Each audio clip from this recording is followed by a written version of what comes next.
Just a couple of hours ago, Ryan from MetaT8 had the opportunity to release the official Axie Origin Runes and Charms for Aqua as well as Beast. So that's what we're going to get into, see what kind of charms are hiding for us in Origin, but also which ones might be the best. So let's jump right into it. We will start with the Beast ones. If you haven't checked out Ryan, make sure you do that for his Twitch and as well as Twitter. That's where he revealed those runes. And we will start with the Beast charms, the lower ones, which are 2 potential point cost. Now, if you don't know what potential points are, you can check out my other video where I explain them, but they simply are points that you use up from your Axie to equip the charm, right? So you have a limited amount of them, maximum of 15, and that's how much these charms cost. And you can equip 1 charm per 1 ability or per 1 part. So the first one that we see is a Beast Talisman of Power 4. It starts at 4. I'm not sure why. I assume that the neutral ones will start at 1, 2, and 3. That's exactly what I'm thinking. But we start at 4 for 2 potential costs. What's important to notice is that you don't have 1 cost charms for class specific charms. And this one gives 6 attack. So if you have, let's say, a Nutcracker or any other card on a beast that deals 60 damage, you can give it an extra 6 attack, which is an increase of 10%. So definitely something worth checking out, especially on beasts where you want to put out as much damage as you can if you are going for the glass cannon build. Second one, the Talisman of Vitality, max health increased by 20. Not really sure that this will be useful on a beast. Maybe if you are running some kind of a frisky triple beast team that could prove to be useful, then maybe you want to increase the health of your front one by a little bit. The one that costs 4 energy and the one that we really want to focus on is the Mask of Frenzy. All teammates gain 1 rage, and if you already know what rage is, rage allows you to enter fury mode if you collect 10 of them on 1 Axie, and fury form deals 2 times as much damage as normal cards deal. So you basically get 100% attack increase for 1 turn.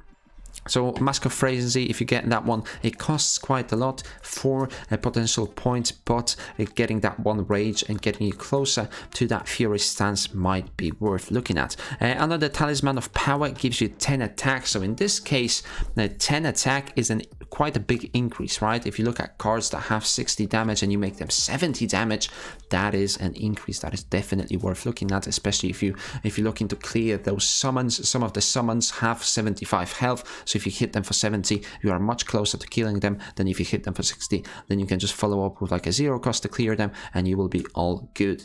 Now the second one that we have is charms that are 3 and 4 cost. The first one is Vitality, increasing the health for 35. Not much that I can say there. This one is the one that is interesting.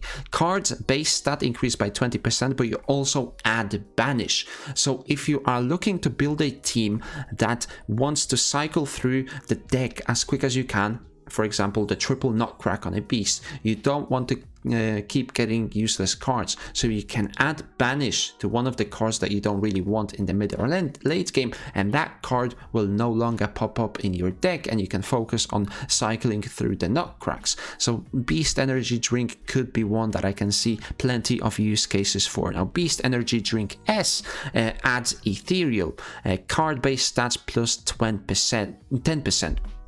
So Banish removes the card from your deck if you play it, whereas Ethereal removes the card from your deck if you don't play it.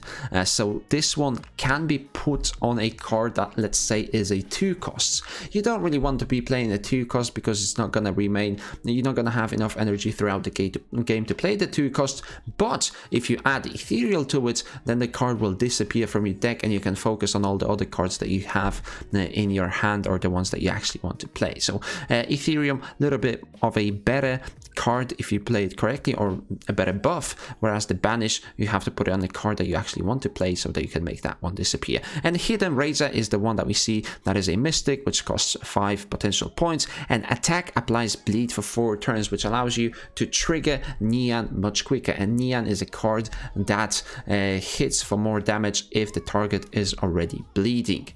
So Hidden Razor, I can see many use cases for this charm to be very useful. And now let's look at the runes. The art on the runes, especially the 2 on the right, look very sick. It looks like we have 4 runes to play with.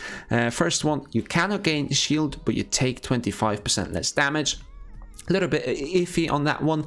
I mean, beasts naturally want to deal as much damage as they can, so having a rune that allows you to take less damage, it's okay in some sense depending where you want to play your beast, but I don't think this rune will be played quite a lot. I think the other ones have more possibilities. Dominant Predator, deal 20% more damage against bleeding targets. So now you can see why Hidden Razor will have plenty of use cases, because if you start bleeding your target, then your rune comes into place. And remember, you can only equip one rune per Axie, so you can only slap one rune or on one beast Axie. Deal 20% more damage against bleeding targets, matching that with Hidden Razor, and then you take 10% less damage from bleeding enemies. So in a 1v1 scenario, using those bleeds into your advantage could be an outplay that you want to make. Reckless Hunter, very simple, you deal 20% more damage and you take 10% more damage. So you are going all out. If you're going for Reckless Hunter, you want to deal damage, you don't care if you actually dies, you just want to get through your cards as quick as you can, and you want to deal as much damage as you can, probably in a rush type of deck. So you want to attack fast, you want to attack with as much damage as you can, and you don't really care if you die. It's just the way it goes. And Endless Anger is another mystic from what I can tell by what we have seen. I've already done a video on Endless Anger, but it looks like this one will be quite rare and it will be hard to get. But you gain 3 rage when your turn starts. Each rage grants you 1 bonus damage. So imagine getting 3 rage here, and then you get a charm that gives you rage, and then you have some cards that give you rage. You can actually enter Fury form in round 1 potentially, but probably more realistically in turn 2 or round 2, and then you enter Fury form and you start dealing massive amounts of damage. So Endless Anger will definitely be one of the more useful runes. And then I think Dominant Predator will be second on the list if you have Axies that can trigger bleeding, and then Reckless Hunter will be third. And I think Pangolin Scale is not really for a beast type Axie that wants to hit hard. And moving on to the Aquas, I think we will see the same pattern for every class, just because they had to come up with runes and charms for every class. I think we will see vitality and power talismans for every single class. That goes without a doubt. So you see Axies max health increasing by 20 and the attack increasing by 6. We've already seen that in the beast. And now Bubble Paste costs 4 potential points, so quite a lot, but all teammates gain 1 bubble. Now there's another card that gives you bubble, and if you collect 3 bubbles, you get a bubble bump that deals damage. So we'll have to see whether a bubble team is something that is worth chasing. 4 potential points on a charm like that seems quite a lot, but we will have to see how hard this bubble bump is to trigger. Not really much that I can say on it as of this point. Then we have the Talisman of Vitality, increase the Axies max health by 35. Just keep that number in mind. You start with 320 health, and then you can increase it by 35 if you slap that on one of your cards. So potentially you can have 15 points, right? And you can have this charm played 5 times. That's how I understand it. You can play it on every ability 5 times, right? Or once on every ability to use up all of your pool. So if we multiply that by 5, that's 180 health. You already make your Axie to be 500 health. And then you have Talisman of Power that gives you attack, very simple. Then you have the drink that gives you ethereal, some of the same thing that we have from Beast. If you want to make your card disappear, you can use this one. Sticky Octopus adds retain. Now what retain does is that it allows you to keep 1 card that you apply it to in your hand. For those of you that don't know, in Origin, if you don't play cards from your hand, they will disappear and they will go into your discard pile, and then they will get reshuffled once your draw pile goes dry. But if you add retain, then that card doesn't go to your discard pile, which means that you can set up combos with that. And then the mystic one that costs 5 is a paralyzed jellyfish. That attack applies vulnerable for 2 turns. And vulnerable means that your opponent takes 50% more damage. So at least in Slay the Spire, that's what it means.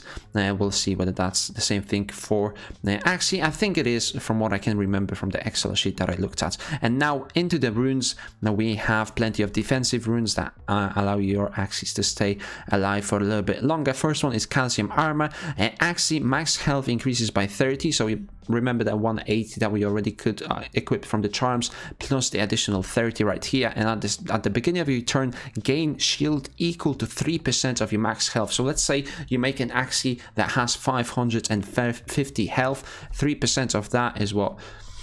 I can't do maths right now. 55. It's not going to be that much. Never mind. So that might not be that good of a card, but for front lane, potentially that 30 health could be something that you want to explore. Now, Bloodlust is something that could be very good for a Aqua that, let's say, has double anemone. Non-multi-hit attacks steal 15 health. So it's not just that you gain health, you steal it from the opponent. It's the same as with energy steal. It's like a swing of 30 health, because you gain 15 and he loses 15. But multi-hit attacks steal 4 HP per hit. And then we have Hearty Warrior that gives your Axie 30 health, and the attack card deals bonus damage equal to 3% of your remaining health. Now, the interesting thought that I had with this one is that if you make your backlane Aqua quite tanky and you have Lamb, a Lamb deals extra damage when you are full health, and this one deals extra damage if you have a lot of remaining health. Then the Lamb can deal quite a lot of damage. And now probably the most OP one that will most likely get nerfed by the time we get to it is Heart of Ocean. Increase all Axies max health by 75. So you can potentially have 3 of those. If you are running a triple Aqua team, each Aqua can equip this rune, which increases 75 max health. That gives you what? 225 health on each Axie, making them 550 health, 545 health. And then you can also equip this rune or this charm, right? Where is the charm? Here we have the charm that gives you HP as well. So you can have 5 of these charms, and you can have 3 of the other runes running a triple Aqua team, and your Aquas will have around 700 health. If I'm not miscalculating this, or if I'm not making this up, because it's a little bit late right now, I think that's somewhere around true. And you can make your Aquas very, very tanky. They will obviously lack damage, but they are quite tanky to compensate for that. So it's very interesting to explore the world of runes and charms. It looks like the ones for 2 and 3 will be quite basic for every class, but once you start getting into the runes as well as to the mystic charms, that's where you can start experimenting with your Axies. So if you guys have any ideas on how these runes and charms can be utilized, let me know in the comment section down below. If you enjoyed this video, make sure you give it a thumbs up, subscribe to my YouTube channel for daily playthrough and content, and I'll see you in the next one.